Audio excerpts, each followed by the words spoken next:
So I was asked the question, why do I get so inauthentic around some people and not others? Why can't I just seem to be myself? So here's the thing. Whenever you're feeling inauthentic, it's because you think you have to be a certain way to be worthy, loved, or not abandoned. Actually, that's not entirely accurate. It's more accurate to say there's a character in your mind that thinks it has to act or be a certain way to be worthy, to be safe, loved, or not abandoned and rejected. And that character appears seemingly out of nowhere in certain situations.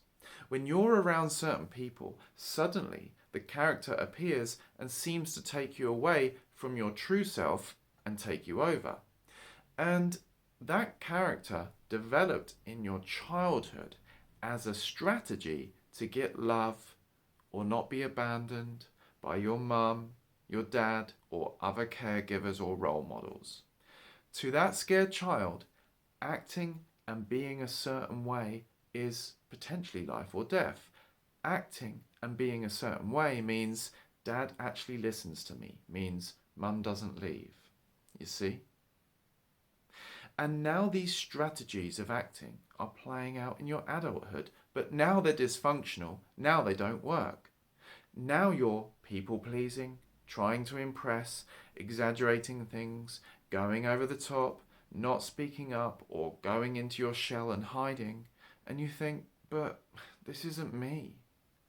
That character appears as thought, which you identify with and believe to be you, and that's when it appears to take you over.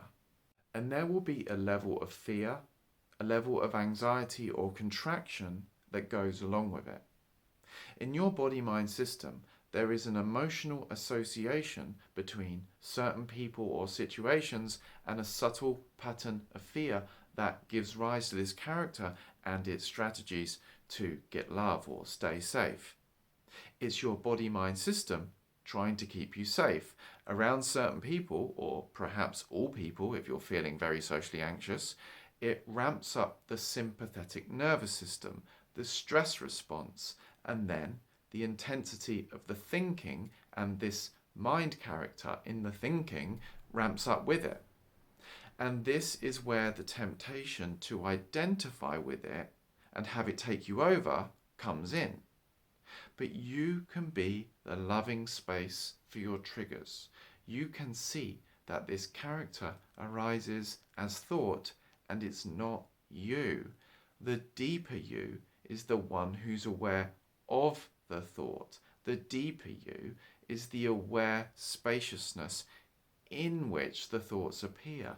So to stop being inauthentic, you must be knowingly yourself, as opposed to getting lost in the thinking and believing yourself to be the mind character, right? As you stay aware, knowingly yourself, you see the thoughts, you sense the bodily sensations, the nervous system activation, and you stay knowingly with it. The intensity of the thinking and the mind character is on behalf of the level of sympathetic nervous system activation. Notice, when you feel stressed is often when you feel the most inauthentic, right? And when you feel you're being authentic, you feel relaxed, right?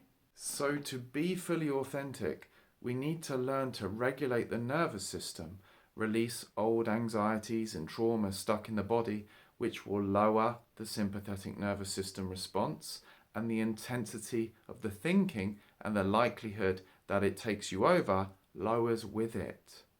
This old character has to be allowed to die within you, and it's allowed to do that when it's embraced in the loving light of awareness and seen and thanked for trying to keep you safe and grieved for.